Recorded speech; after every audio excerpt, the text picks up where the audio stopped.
I take pleasure in having the opportunity to talk to you a little while upon a subject in which you are, or should be, most deeply interested.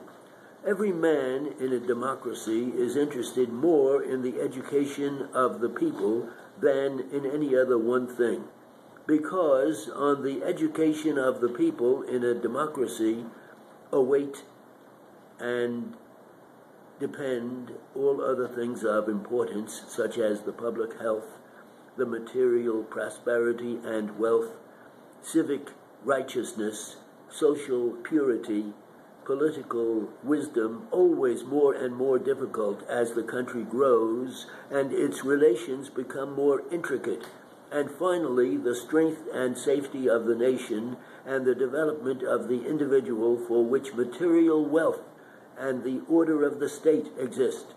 The reason why a democracy is established is that the individuals living under it may have the best possible opportunity to reach the full measure of manhood and of womanhood. If you are interested in a democracy at all, you are interested in this one thing, without which democracy is impossible, without which the development of material wealth is impossible.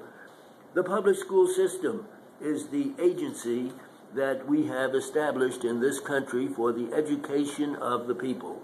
It is our greatest cooperative enterprise. Through it all, the people pay, in theory at least, in proportion to their ability, regardless of their wealth, in order that all of the children of the people may have, regardless of their poverty and all other conditions, as nearly as possible equal and full opportunity for the education that makes for individual development, for industrial and economic efficiency, and for good citizenship. It is our most characteristic institution. There is nothing like it anywhere else in the world. We believe in it in this country. We believe in it more and more. Within the last 50 years, we have increased our appropriations for the support of elementary and secondary schools from $63 million to $2.1 billion a year. And we have increased our appropriations for the preparation of teachers from $200,000 to $27 million a year. Within these years, we have extended our public school system from the elementary school up through the high school and, in most states of the Union, through college and university.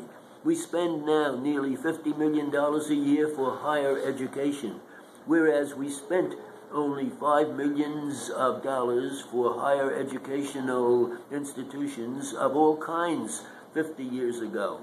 This shows our increasing faith in education and our growing interest in giving to every child, as nearly as possible, the full opportunity, regardless of all conditions, and the equal opportunity for that development that comes from education. We have learned the fact that if in any community or in any state anywhere in the United States there are men and women who are not as efficient as they should be in industrial life, who have not reached a full degree of wisdom and virtue as they might, then the average of our society in these respects is lower than would otherwise be the case. We are learning that we are all bound up together in the affairs of life, and that in a democracy like ours there is no safety except in universal education. We are learning in these years to obey the divine behest of gathering up everywhere the fragments, that nothing may be lost, and that the public school system therefore has duties and responsibilities resting upon that it did not have in the days when we had not thought quite so thoroughly and accurately in regard to these things. Mr. Miller said a few moments ago that the public school system is not perfect. Of course it is not perfect here in Wilmington or anywhere else. If you could have in Wilmington today an absolutely perfect system adapted in every respect to your needs, by that same token it would be out of date and imperfect tomorrow, because this is the 20th century and the world is moving and progress is being made. Education is constant adjustment and readjustment, and the schools must constantly adjust and readjust themselves to the changing conditions and needs. It is for this reason that your school system, which was once more nearly perfect than it is now, when the demands were not so great, is not somewhat out of date. A few things must be considered as fundamental in a public school system, in any system or anywhere. One is proper administration. In this country, almost universally, we have come to the policy of having a board of education. I believe there are few cities in which there is not a board of education, either appointed or elected by the people for the purpose of representing the people in determining what things the people want to get from the schools and to what extent they are willing to support them.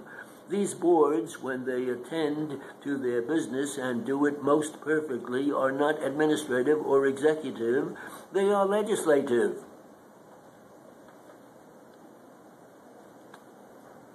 How's it?